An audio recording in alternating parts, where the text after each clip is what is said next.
আমরা সবাই জানি যে আত্মীয়তার সম্পর্ক রক্ষা করা ইসলামী শরীয়তে ফরজ।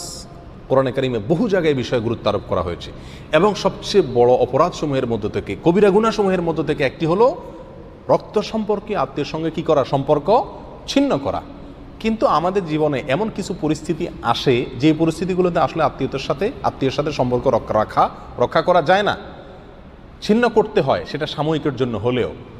তো এরকম কোনো পরিস্থিতি কি আছে যে পরিস্থিতিতে আত্মীয়ের সঙ্গে সাময়িকের জন্য হলেও সম্পর্ক ছিন্ন করার অনুমোদন ইসলামে আছে?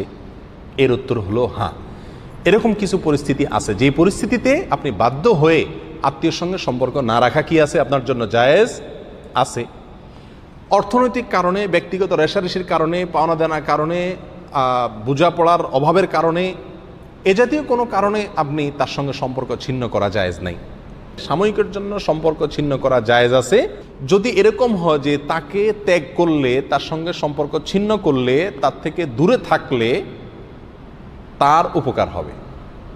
আছে না এরকম?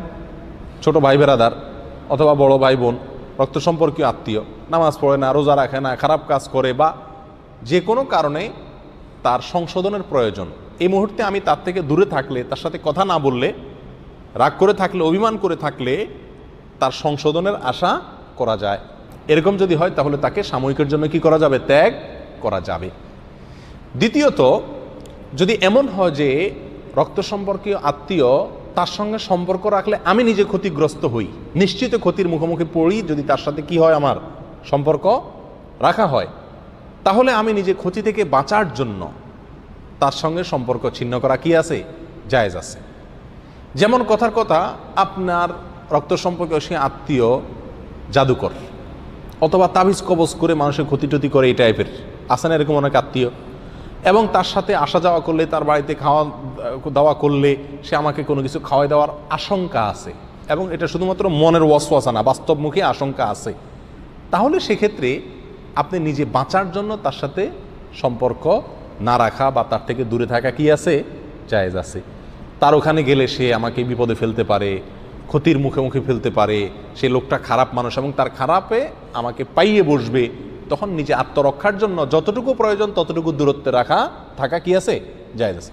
ফোনে কথা বললে তো আর ক্ষতি করতে পারবে না, তবে ফোনে অবশ্যই কথা বলতে হবে। এরকম পরিস্থিতি যদি ফোনে কথা বললেও সমস্যা হয়, সে আমাকে হত্যা করবে, খুন করবে, শত্রুতা করবে, এরকম আশঙ্কা থাকে, তাহলে যতটুকু দূরত্ব থাকলে নিজে হেফাজতে থাকতে পারবেন ততটুকু দূরত্বে থাকা কি আছে, জায়েজ আছে। কারণ ইসলাম আমাকে বাধ্য করে নেই যে আমার ক্ষতি করেও আমি তার সাথে কি করব, সম্পর্ক রাখবো। আরেকটা পরিস্থিতি আছে যে পরিস্থিতিতে আত্মীয়ের সঙ্গে সম্পর্ক না রাখা জায়েজ আছে বা তার থেকে দূরে থাকা জায়েজ আছে। সেটা কখন? যদি এমন হয় যে আত্মীয়ের সঙ্গে কোনো কারণে, রাগারাগির কারণে বা যে কোনো কারণে আত্মীয় আপনাকে বলে দিল যে না, তোমার চেহারা আমি দেখতে চাই না, তুমি আমার সামনে আসবে না, এবং বাস্তবেই এটা সাময়িক অভিমান, একটা হলো অভিমান হলে ওটার ভ্যালু নাই, আপনাকে যাইতে হবে।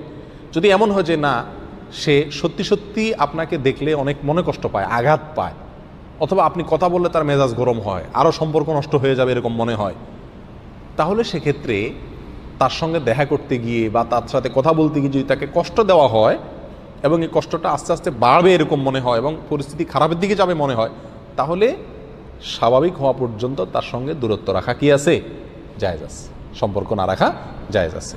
তবে এখানে পরিমাপগুলোরও করতে হবে একেবারে ইনসাফের সাথে, যথাযথভাবে। অনেক সময় এরকম মুখের উপরে রাগ করে বলে দেয়, অন্তর থেকে বলে না, অথবা বললেও এটা 2-4 দিন পরে নর্মাল হয়ে যায়, তাহলে 2-4 দিন পরে ঠিকই তার সঙ্গে কী করতে হবে, আবার সম্পর্ক রক্ষা করার নিজের পক্ষ থেকে চেষ্টা করতে হবে। আল্লাহ তাআলা আমাদেরকে আত্মীয়র সঙ্গে সম্পর্ক রক্ষা করার যে ফরজ আছে, ফরজকে যথাযথভাবে আদায় করার তৌফিক দান করুন।